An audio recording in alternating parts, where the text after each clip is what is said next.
ঘড়ির কাঁটায় এখন বাজে 9:30 আর আমি দেখো একদম স্নান টান করে ফ্রেশ হয়ে রেডি হয়ে নিয়েছি। আজকে যাচ্ছি হচ্ছে শ্রাদ্ধ বাড়িতে। আর তোমাদের সাথে বলি, শ্রাদ্ধ বাড়িতে গিয়েছে এরকম একটা বাজে ঘটনা ঘটে যাবে না কেউই ভাবতে পারিনি, মানে একটা অদ্ভুত ঘটনা ঘটবে। তো সেটাই চলো তোমাদের সাথে শেয়ার করব। কি শাড়ি পরবো সেটা তো আমি চুজ করে নিয়েছি, এবার এর সাথে কি হার বা কানের পরবো সেটাই আমি আর চুজ করতে পারছি না। তো যাই হোক, আমি আগে রেডি তো হয়ে নি। তো তোমরা তো আমাকে সবসময়তেই বলো নাকি আমি লাইভে বসলে আমি নাকি মেকআপ করি, আমি ময়দা মাখি মুখে। তো সবসময়তে তো এই কথা শুনতে হয়, তো কিন্তু আমি কিন্তু মেকআপ টেকআপ কিচ্ছু করি না। দেখো আমি কি মাখি, এটা হচ্ছে আমার সব থেকে ফেভারিট সানস্ক্রিন। সেটা মেকআপেরও খুব সুন্দরভাবে কাজ করে আর সানস্ক্রিমেরও কাজ করে, তো তার জন্য আমি এই সানস্ক্রিনটা মাখি। কিন্তু তাই বলে আমি যখন লাইভ করতে বসি তখন তো কিন্তু সানস্ক্রিন তো মাখি না, কারণ রাতের দিকে আমি লাইভ করি, তখন নর্মালি আমি ক্রিম মাখি। তো যাই হোক, তোমরা তো সবসময় বলো, এই জন্য আমি তোমাদের সাথে শেয়ার করছি যে আমি কিভাবে রেডি হই। দেখো আমি কিন্তু মেকআপ টেকআপ কিচ্ছু করিনি, নর্মালি পাউডার দিয়েছি আর নর্মাল একটা সানস্ক্রিন মেখেছি। চলো তোমাদের কিছু কিছু কমেন্টের আমি রিপ্লাই করি। ঈশা লিখেছে যে নাইস, তোমার ভিডিও খুব ভালো লাগে। তো thank you so much Isha. আর পারভেজ, তুমিও আমাকে সবসময় বলো দিদি তোমার ভিডিও খুব ভালো লাগে। Thank you so much Parvez. তো সবাই সবাই এভাবে আমাকে সাপোর্ট করো। আর অনেকেই একটা কোশ্চেন খুব বারবার করে করছো যে দাদা ভাই কি কাজ করে। আমি এটা কিন্তু এই ভিডিওতে বলবো না, এটার উত্তর তোমাদের দাদাভাই নিজেই দেবে। তো এটার জন্য কিন্তু একটু ওয়েট করে থাকতে হবে। তো আরো অনেকেই কোশ্চেন করেছে, সবার কোশ্চেনেরই আমি রিপ্লাই করে দেবো। আর আরেকটা জিনিস হয়েছে, দেখো আমি লিপস্টিক পরে গিয়ে দেখি কি ওটা একটু রেড কালারের লিপস্টিকটা হয়ে যাচ্ছে। তো এবার শ্রাদ্ধ বাড়িতে যাবো, এতটা ডিপ কালারের লিপস্টিক পরবো, এই জন্য ওটাকে আমি মুছে একটা পার্পল কালারের লিপস্টিক পরলাম। আরেকটা জিনিস তোমাদেরকে বলি, বাপরে বাপ, তোমরা তো আমাকে লাইভে বসলেই পাগল করে দাও একবারে, যে দিদি টিপ কেন পরো না, টিপ কেন পরো না। দেখো আমি কিন্তু টিপ পরেছি। আমি তোমাদেরকে বারবার বলি যে শাড়ি বা কুর্তির সাথে টিপ মানায়, কিন্তু ওয়ান পিসের সাথে টিপটা ঠিক মানায় না। তো আমি কি করে পরবো বলো, এই জন্য আমি পরি না। আমার সাজ কিন্তু পুরোটাই কমপ্লিট হয়ে গেছে, শুধু পায়ের নুপুরটা ছিল, পায়ের নুপুরটাও আমি পরে নিলাম।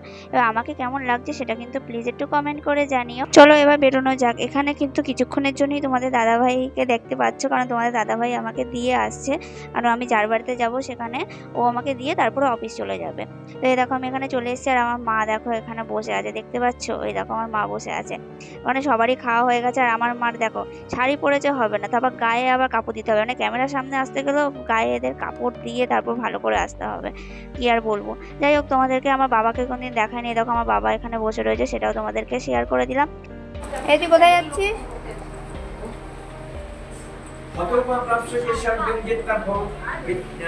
জিত্তা বা বক্কশে মহিম তস্মাৎ যুদ্ধের জন্য মন স্থির করিয়া উঠো, সুখ সুখ দুঃখে সমেত। হ্যাঁ, তুই ভালো আছো?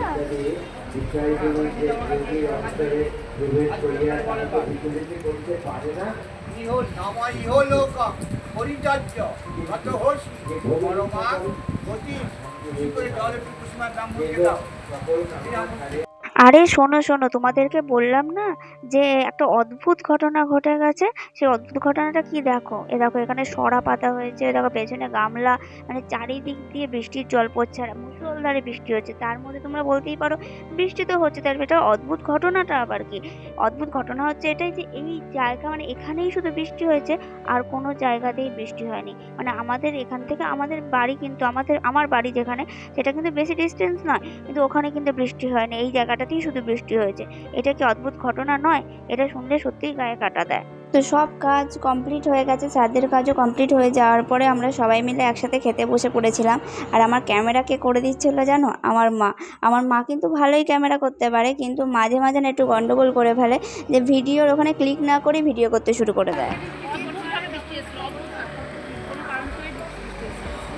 তোমাদের কারোর বাড়িতে যদি এই রকম অদ্ভুত টাইপের এরকম ঘটনা ঘটে থাকে, সেটা কিন্তু অবশ্যই কমেন্ট করে জানিও। আর এটা কিন্তু সত্যিই হয়, কিছু না কিছু অদ্ভুত ঘটনা কিন্তু ঘটে কারোর জীবনে, এবার অনেকের জীবনে হয়তো ঘটে না, বা অনেক সময় কিন্তু ঘটে থাকে। তোমরা তো অনেক সময় ভিডিও স্কিপ করে করে দেখো, স্কিপ না করে যারা যারা দেখবে তাদের জন্য একটা কোশ্চেন থাকলো, যে আমি দুপুরবেলায় যে হেয়ার স্টাইলটা করেছিলাম সেটা ভালো লাগছিলো, নাকি সন্ধ্যেবেলায় যে হেয়ার স্টাইলটা করেছি সেটা ভালো লাগছে। প্লিজ কিন্তু এটা অবশ্যই কিন্তু কমেন্ট করে জানাবে। তো আজকে সন্ধ্যেবেলায় যেহেতু কীর্তনের লোক এসেছিলো, আরও অনেক লোক এসেছিলো, এর জন্য আমাকে আবার রেডি হতে হয়েছিল। তো চলো এই ভিডিওটা কেমন লাগলো অবশ্যই কমেন্ট করে জানিও। চলো টাটা।